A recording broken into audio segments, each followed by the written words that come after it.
Hey everybody, and a very warm welcome to this B2 English listening practice video. I'm thrilled you've decided to join me today. You can use this video to really train your listening skills and boost your comprehension as I speak. My goal is to talk at a natural, clear pace using vocabulary and sentence structures that are perfect for the B2 level. So get comfortable, maybe grab a cup of tea or coffee, and let's get started. Are you ready? So today I'm going to talk to you about airplanes and flying. This is definitely a topic that a lot of people have strong feelings about.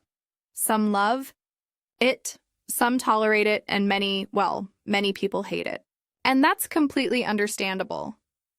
Flying is a unique experience, quite unlike any other form of travel. I think one of the most common fears that exists globally is aerophobia, or the fear of flying.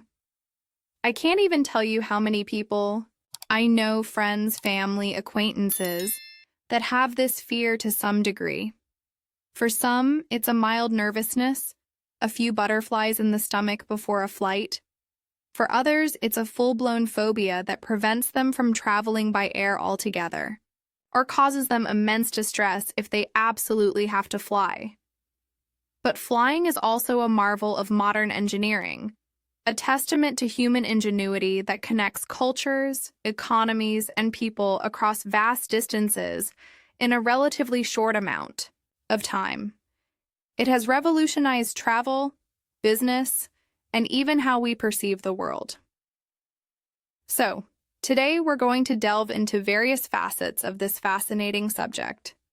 We'll talk about the planes themselves, the experience of being at the airport, the different stages of a flight, common anxieties like turbulence, and what you can do to make your journey more comfortable.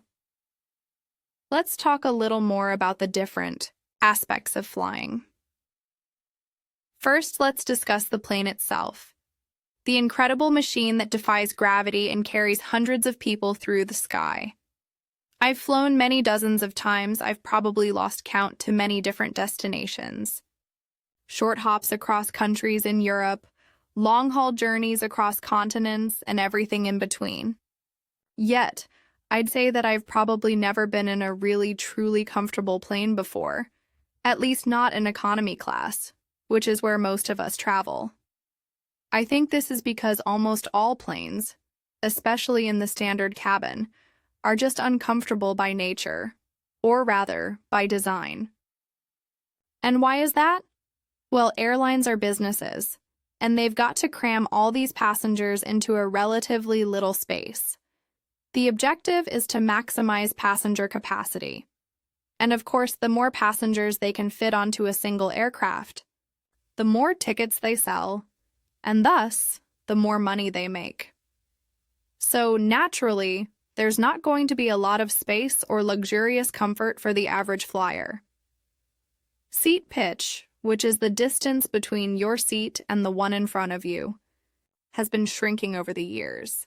Seat width, too, often feels a bit restrictive, especially if you have broad shoulders or are sitting next to someone who encroaches on your space. And of course, if you're flying short distances, say for an hour or two, you're probably not going to be in a big, wide-body plane like a Boeing 777 or an Airbus A380. You'll likely be on a smaller, narrow-body aircraft like a Boeing 737 or an Airbus A320, or perhaps even a regional jet, so the space is already going to seem limited because of that. The aisles are narrower, the overhead bins might be smaller, and the general feeling can be a bit more confined. The times that I've flown on long-haul flights, those intercontinental journeys that last 8, 10, or even 12 hours or more, I did notice that I had a little bit more legroom on those planes. The larger aircraft designed for these routes sometimes offer slightly better seat pitch, and the overall cabin environment can feel a bit more spacious. But even then, comfortable is a relative term when you're confined to a seat for such an extended period. I've also flown on some really small planes, like turboprops that service smaller islands or remote communities. On those, I literally have to duck my head when I go down the aisle to find my seat. Those planes are obviously the least comfortable to travel on in terms of personal space, but they often offer incredible views because they fly at lower altitudes. And there's a certain charm to them, a feeling of being on a more adventurous journey. Beyond comfort, the aircraft itself is a marvel. Think about the engineering involved, the aerodynamics, the powerful engines, the sophisticated navigation systems. Modern airliners are incredibly complex machines, built with multiple redundancies, meaning if one system fails, there are backup systems ready to take over. The materials used, like lightweight aluminum alloys and carbon composites, are designed to be both strong and light, to withstand the stresses of flight. It's truly fascinating when you stop to consider it. All right. Now let's transition from the aircraft itself to the experience before you even board. I'm talking about the airport experience. For many, this is where the stress can begin. First, there's getting to the airport. You have to factor in traffic, parking, or public transport schedules. Then comes check-in. Thankfully, online check-in has made this process much smoother for many. You can choose your seat, print your boarding pass, or have it on your phone. However, if you have luggage to check, you'll still need to queue at the bag drop counter. These queues can sometimes be dauntingly long, especially during peak travel seasons. After check-in, or if you're traveling with only carry-on luggage and have already checked in online, you head to security. This is often cited as one of the most stressful parts of air travel. You have to take off your shoes, belts, sometimes jackets, remove laptops and liquids from your bag. The rules about liquids, those little 100 ml containers in a clear plastic bag, can be confusing and lead to items being confiscated. There are X-ray scanners for your bags, and metal detectors or full body scanners for passengers. Security. Staff are doing an important job, ensuring everyone's safety, but the process can feel impersonal and rushed, and sometimes a bit invasive. It's a necessary hurdle, but one that many dread. Once you're through security, you enter the departure lounge. This area can vary wildly depending on the airport. Some are vast, modern spaces with a plethora of shops, duty-free, designer boutiques, souvenir stores, and a wide array of restaurants, cafes, and bars. Others are more modest. This is where you typically wait for your gate to be announced. You might grab a coffee, buy a book, or just find a seat and people watch. It's a strange limbo, a transitional space. You're past the initial hurdles, but not yet on your way. You constantly check the departure boards, waiting for that go to gate or boarding status to appear next to your flight number. Then, the gate is announced, and there's often a collective movement as people head towards it. At the gate, there might be another wait. Boarding is usually done in groups or zones, often starting with passengers needing special assistance, families with young children, and then first or business class passengers, followed by various economy zones. The queuing process for boarding can also be a bit of a scramble, with everyone eager to get on the plane and settle in. So, after navigating the airport, you finally step onto the plane. Now let's talk about some of the things you experience during the flight itself. You've pretty much got three main phases of the flight: the takeoff, the cruise phase, and the landing. The takeoff is the first dynamic phase. After taxiing to the C's runway, the plane will hold for clearance from air traffic control. Then you'll hear the engines spool up to full power, a distinctive roar that fills the cabin. The plane accelerates rapidly down the runway, pressing you back into your seat. It's a powerful sensation. You might feel a few bumps as you go over runway lights or imperfections. Then, there's that moment of liftoff, when the wheels leave the ground and you're airborne. The ground recedes below, buildings and cars shrink to toy-like proportions. The plane climbs steeply, banking and turning to get on its designated flight path. During this phase, the cabin crew will have made their safety announcements, and everyone is required to have their seatbelts fastened.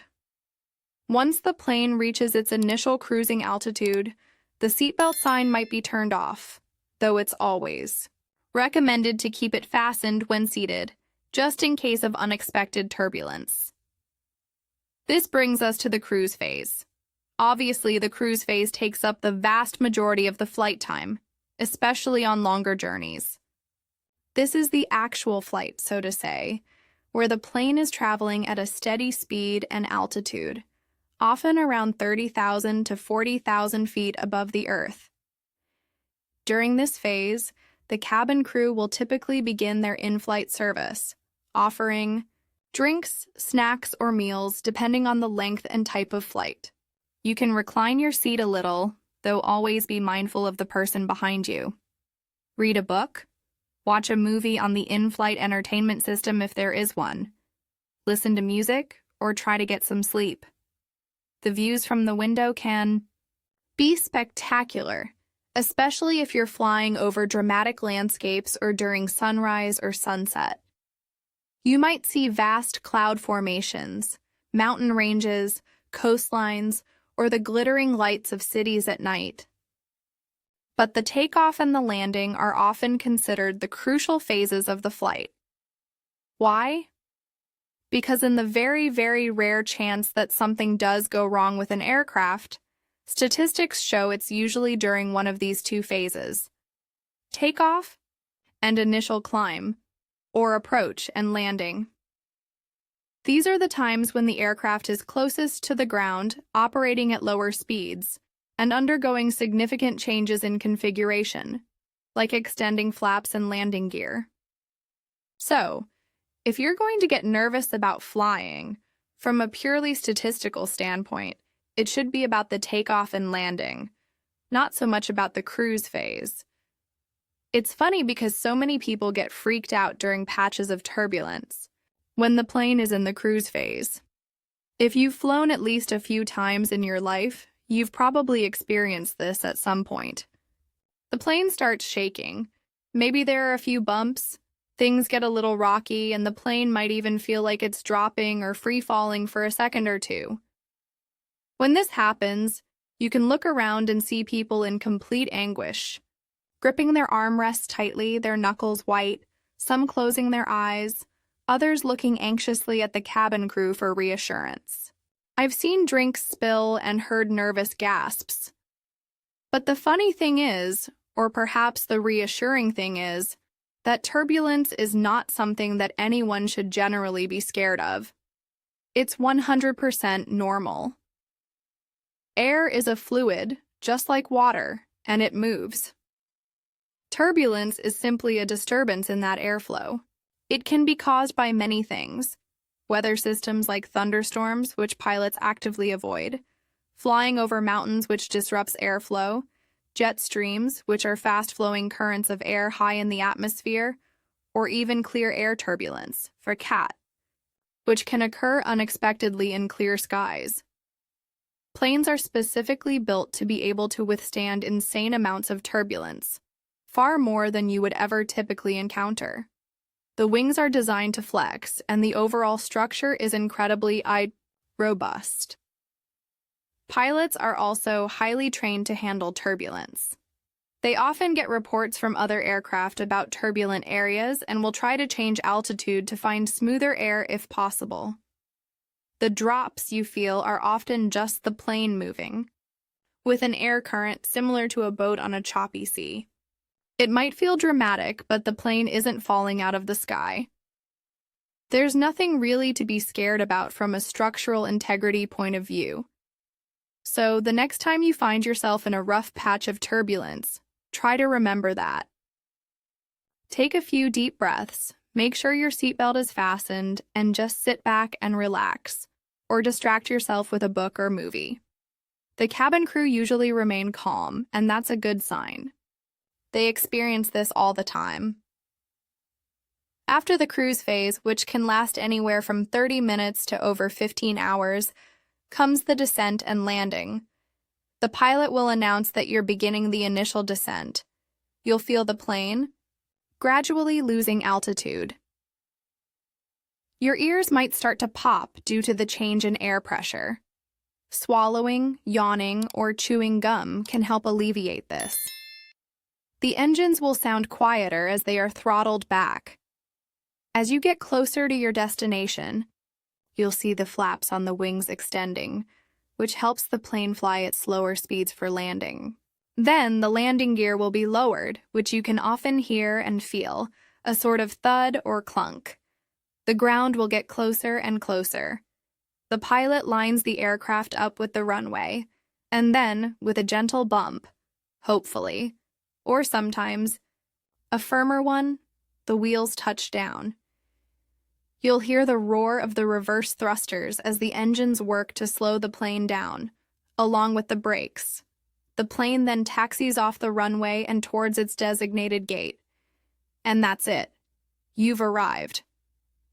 There's often a collective sigh of relief, or sometimes even a smattering of applause, especially if the landing was particularly smooth, or if it was a turbulent flight. So, as I mentioned, the takeoff and landing are the phases which entail much more statistical risk than cruising, especially the landing. But all that said, it's still really, really rare for something to go very wrong during these phases, or any phase of flight for that matter.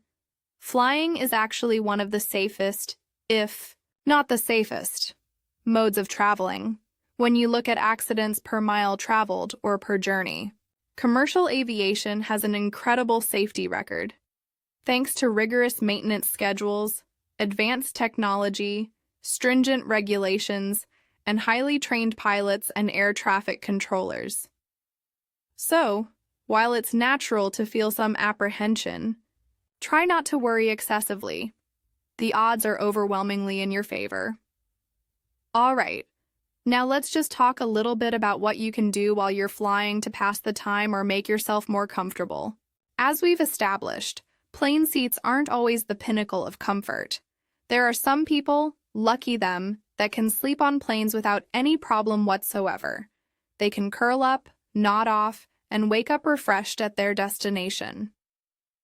I'm definitely not one of these people, unfortunately. I find it incredibly difficult to get comfortable enough to sleep properly. I can only sleep on planes when I'm super, super tired, like if I've had a very early start or a connecting flight with a long layover, which isn't the case normally. Even then, it's usually just light, broken sleep. I'm the type of person that likes to read on planes. I always bring a book or download a few onto my e-reader. It's a great way to escape and make the time pass more quickly. Or, if it's a long flight, especially a long-haul one with a good in-flight entertainment system, I might watch some movies or a TV series. Many airlines now offer a huge selection of recent blockbusters, classic films, TV shows, music albums, and games. This can be a real lifesaver on a 10-hour flight. I just try to keep my mind as occupied as possible, or else the flight feels like an eternity. Listening to podcasts or an audiobook is another great option. Some people use flight time to catch up on work, especially business travelers. You'll often see laptops open, people typing away or reviewing documents. Most long-haul flights now offer Wi-Fi, though it often comes at an extra cost and the speed can be variable. What about food and drink? On short-haul flights, especially with budget airlines, you might only get a complimentary drink of water, or you'll have to pay for any snacks and beverages. On longer flights, meals are usually included. Airline food has a bit of a reputation, sometimes unfairly. It's mass-catered food served in a challenging environment. Your sense of taste is actually diminished at high altitudes, but some airlines do a pretty good job. It's important to stay hydrated, so drink plenty of water. Avoid too much alcohol or caffeine, as they can dehydrate you further and disrupt your sleep. For comfort, many people bring a neck pillow, an eye mask, and earplugs or noise-canceling headphones. These can make a huge difference, especially if you're trying to sleep or just want to block out the cabin noise and light. Wearing comfortable, loose-fitting clothing in layers is also a good idea, as cabin temperatures can vary. Getting up to stretch your legs every so often on a long flight is also recommended to help circulation and prevent DVT, deep vein thrombosis, which is a rare but serious condition associated with long periods of immobility. Just a short walk, up and down the aisle, or some simple leg exercises in your seat can be beneficial. Let's circle back for a moment to aerophobia, that fear of flying we touched on earlier. If you are someone who experiences this, know that you're not alone. What causes it? It can be a combination of factors: a fear of heights, acrophobia, a fear of enclosed spaces, claustrophobia, a feeling of lack of control. You're not piloting the plane, after all. Or perhaps a previous bad experience on a flight, or even just hearing about air accidents in the media, which tend to be sensationalized even though they are extremely rare. There are ways to manage this fear. Understanding how airplanes work and how safe they are statistically can help some people. Learning about the sounds and sensations of a normal flight can demystify the experience. For example, knowing that the various clunks and whirs during takeoff and landing are just the flaps and landing gear. Operating normally can be reassuring. Deep breathing exercises, mindfulness techniques, or listening to calming music can help manage anxiety during the flight. Distraction, as we discussed, is key. Focusing on a captivating book, movie, or conversation can take your mind off your fears. For some people with severe phobia, cognitive behavioral therapy, CBT, or specialized fear of flying courses can be very effective. These courses often combine education about aviation with coping strategies and sometimes even include a short flight experience. In some cases, a doctor might prescribe medication for anxiety for very nervous flyers, but this should always be discussed with a medical professional. Ultimately, the goal is to make flying a more tolerable or even enjoyable experience. It opens up the world, allows us to visit far-flung destinations, connect with loved ones, and conduct business globally. The benefits are immense. And what about the future of flying? Aviation is constantly evolving. There's a big push towards more sustainable aviation, with research into sustainable aviation fuels, SAFs, more fuel-efficient engine designs, and lighter aircraft materials. Perhaps we'll see electric or hydrogen-powered commercial aircraft for short-haul routes in the decades to come. Supersonic travel might even make a comeback for passenger flights, drastically reducing travel times on long-haul routes, though there are significant environmental and economic challenges to overcome there. In terms of passenger experience, expect continued improvements in in-flight connectivity, more personalized entertainment options, and perhaps even more innovative cabin designs. So, to sum up, flying is a complex topic that evokes a wide range of emotions and experiences. From the engineering marvel of the aircraft itself, to the often stressful airport procedures, the distinct phases of flight, the common anxieties like turbulence, which are usually nothing to worry about, and the various ways we try to stay comfortable and entertained on board. It's a mode of transport that has profoundly shaped our modern world. While the discomfort of cramped seats or the anxiety of turbulence are valid concerns for many, it's also worth remembering the incredible safety record of commercial aviation and the amazing opportunities it provides. Okay, that's all for today. I hope this detailed discussion has given you plenty of material for your B2 English listening practice, and perhaps even some new insights into the world of airplanes and flying. I'd love to hear your thoughts. Leave a comment below and tell me whether or not you like flying. What are your experiences? Do you have any tips for nervous flyers or for staying comfortable on long journeys? Share your stories. Thanks so much for listening. I really appreciate you spending your time with me. I hope you found it useful and enjoyable. I'll see you next time for another listening practice session. Bye for now.